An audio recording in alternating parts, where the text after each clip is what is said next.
여튼간에 제가 이런 근거를 들어서 AI가 인간보다 창의성이나 감수성에서 항상 아래에 있어야 될 이유는 단 하나도 없다 라는 걸 말씀드리면, 그렇구나 하시는 분들이 계시는 반면 본인들이 믿어왔던 어떤 그 가상의 벽이 허물어지면서 충격을 받는 분들이 많이 계시고, 그분들이 이제 강연 중에 울거나 막 그러셔요. 아니면은 좀 되게 화를 내시거나.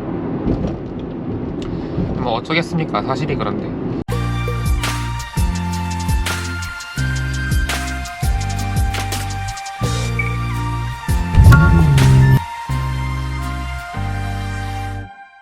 네, 안녕하세요 여러분, 반경입니다. 자, 제가 저번주에 해운대에 가서, 부산 가서 강연을 하고 왔는데요. AI가 인간을 대체할 거라는 그 미래에 두려움을 느끼셨는지 강연 중에 우는 분도 계셨고, 그 느끼면서 마이크 들고 질문하시는 분도 계셨어요. 그래서 정말 사람들이 AI가 인간의 영역을 침범하는 거를 굉장히 두려워하고 있구나 라는 거를 좀 느껴서 그걸 주제로 이야기를 좀 해보려고 해요. 그래서 오늘은 챗GPT 시대가 오면은 나는 쓸모없는 인간이 되는가 에 대해서 이야기 한번 해보도록 하겠습니다. 제가 강연을 다녀보거나 아니면 독자들 메시지를 들어보면 많은 사람들이 이렇게 착각을 하시더라고요. 창의성이라던가 감정 같은 건 인간만의 영역이고 그걸 기계가 침범할 수 없다 라고 굳게 믿고 계시거나, 혹은 기계가 그 영역을 넘어서는 순간 인간의 존재 가치가 사라진다 라고들 착각들을 하세요. 일단 이거부터 박살내고 가겠습니다. 대체 왜 인공지능이 인간보다 창의성이 떨어질 거라고들 다들 착각을 하시는 걸까요? 저는 한때 작곡 인공지능을 연구했던 사람이고, 그 당시에 음악 말고 뭐 그림을 그리는 인공지능, 텍스트를 받아서 뽀로로 애니메이션을 만들어내는 인공지능 등 동영상이나 그림, 음악 같은 새로운 데이터를 만들어내는 인공지능 연구가 굉장히 활발했어요. 오토인코더 구조, 그리고 겐이라고 부르는 AI 구조가 만들어지면서 인공지능이 만들어낸 창작물의 퀄리티가 인간이 만들어낸 창작물의 퀄리티랑 비슷해질 수 있는 그런 기술적 토대가 만들어졌거든요. 이렇게 어떤 그림이나 말 같은 새로운 데이터를 만드는 AI를 생성형 AI라고 하는데, 당시 생성형 AI를 연구하던 사람들 중에서 내가 아무리 AI를 연구하더라도 사람보다 못할 거야 라고 믿었던 사람 한 명도 없을걸요?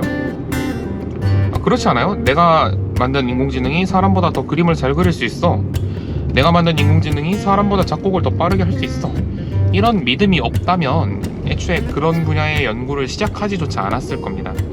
즉 창의적인 활동, 창조 활동, 창작 활동에 있어서 인간이 항상 기계보다 월등할 것이다 라는 착각은 일종의 논리적 비약이고요, 근거가 없는 이야기다 라는 말씀을 저는 항상 드리고 있어요. 그럼 그런 착각이 왜 이렇게 팽배해졌는지는 저는 조금은 알 것 같습니다. 왜냐면은 제 생각엔 그 은하철도 999나 아니면 옛날 그 애니메이션 있잖아요. 제가 태어나기 전에 방영했던 그 애니메이션들이 망쳐놓은 것 같은데요. 과거 애니메이션이나 영화 같은 데 보면은 기계가 정말 피도 눈물도 없고 잔혹한 존재로 나옵니다. 챗GPT 논문을 보시면 오히려 이 AI가 지나치게 감성적인 면이 있다는 걸 확인할 수 있습니다. 왜냐면 챗GPT 같은 거대 대화형 인공지능은 결국 사람이 작성한 텍스트를 보고 그 텍스트 안에 들어있는 언어의 규칙을 학습하거든요. 얘한테 어떤 지식을 주입시키거나 사상을 주입시키거나 하는 단계가 존재하지 않아요. 이것도 정말 많은 해명이 필요한 부분인데, 챗GPT한테 특정한 전문 분야 지식을 가르친다? 이거 쉽지 않을 겁니다. 왜냐면은 얘는 그냥 말을 좀 잘하는 AI거든요.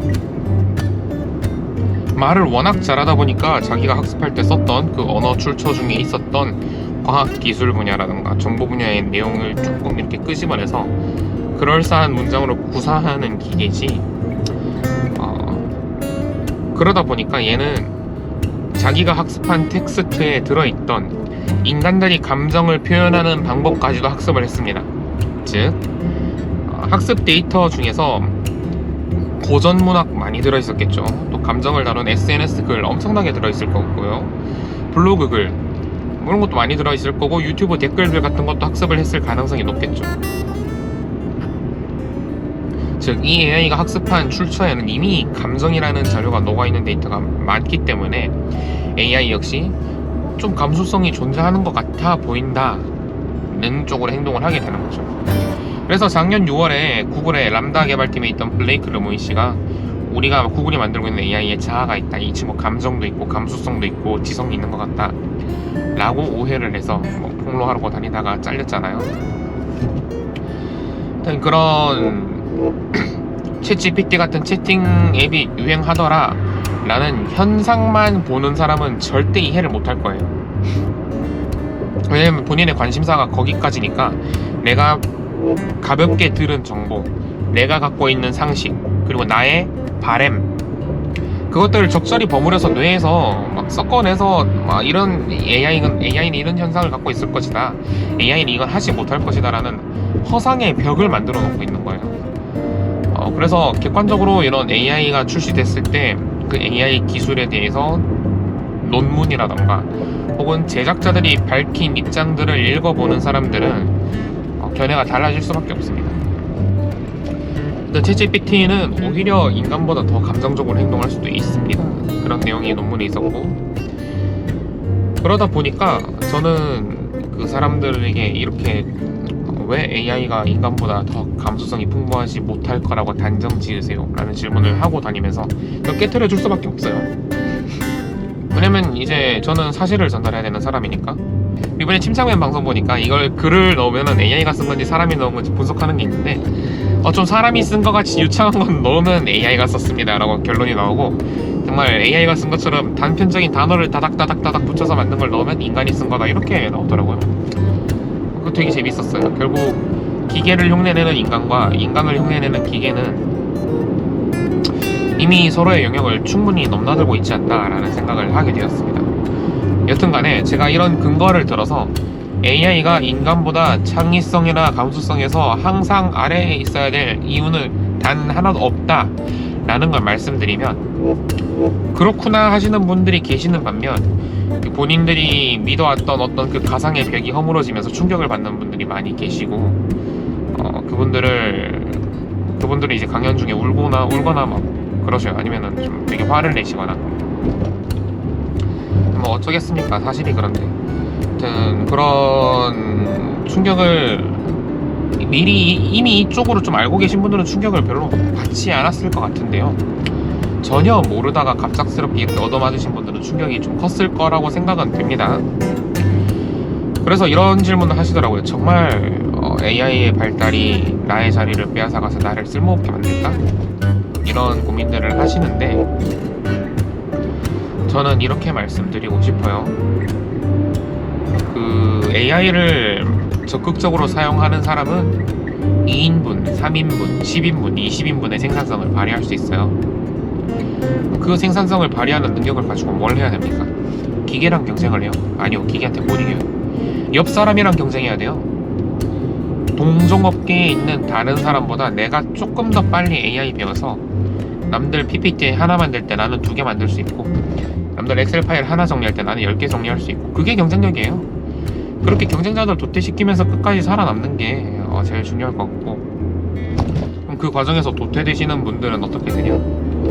이거 정말 죄송한 말씀인데요, 지금 혹시 인력거 모시는 분들을 위한 인권단체가 2023년 현재 남아있나요? 없죠. 자동차의 공급으로 인해서 우마차의 수요가 줄어드니까 공공기관마다 우마차를 몇 대씩 보유해야 된다 이런 법안이 있나요? 없죠. 안타깝게도 시대가 변하면 그렇게 사라지고 기억의 뒤편으로 넘어가는 직업들은 생기기 마련입니다. 적어도 나는 최대한 오래까지 살아남아야지, 혹은 AI를 활용해서 그 직업군 안에서의 새로운 엘리트 계층이 되어야지 라고 고민하시는 분들이 큰 기회를 잡지 않을까 생각이 들고요. 그렇다고 해서 아예 AI에 대해서 까막눈이신 분들은 못 살아남냐, 이런 고민도 드실 겁니다. 실제로 통계 보니까 아직까지 우리나라에서 40% 이상의 인구가 챗GPT를 써본 적이 없다고 하는데요. 그 중에 이제 경제활동을 더 이상 하실 필요가 없는 고령 인구를 제외하고 아직 경제활동을 하셔야 될 앞날이 창창하신데 AI 기술을 멀리 하시는 분들은 좋은 시그널은 아닌 것 같습니다. 여러분들 다 학창시절 겪어보셨죠? 학창시절에 이런 애들 있잖아요. 막 이제 거꾸로 묶어서 천장에 매달아놔도 공부하는 애들이 있는 반면에 회초리로 계속 때려도 공부 절대 안 하는 애들이 있어요. 그 후자에 속하는 그룹을 우리가 어떻게 취업과 연봉을 보장해 주겠습니까? 그런 제도는 존재할 수가 없죠. 공부하라고 그렇게 막 선생님들이 체벌까지 하면서 했는데도 공부 안 하고 버티다가 나중에 사회에 나가서 내가 할 수 있는 직업이 하나도 없는데요? 라고 말을 한다고 한들 여러분들도 곱한기 끼실 거잖아요. 여러분들한테 제가 가가지고 매달 월급의 10%를 떼서 학창시절에 공부 안 했던 분들을 도와드리는 기금으로 씁시다 라고 하면은 찬성하실 거예요? 세상이 그렇게 굴러가진 않을 것 같은데요, 저는. 마찬가지예요. 앞으로 AI를 쓰지 않는 분들은 AI를 적극적으로 쓰시는 분들보다 10배, 20배 이상 생산성이 뒤져질 거예요. 수작업으로 엑셀 하나 정리하는데 하루가 걸린다? AI 코파일럿 쓰잖아요. 이번에 나온 거 채팅만 하면 엑셀 정리 자동으로 해주거든요. 10초, 20초면 끝나요. 사장 입장에서 당연히 같은 작업을 10초 만에 끝내는 직원을 뽑지 하루가 걸리는 직원을 왜 뽑겠어요. 도태가 일어날 수밖에 없는데 저는 이거는 시스템이 해결해줘야 된다고 보거든요.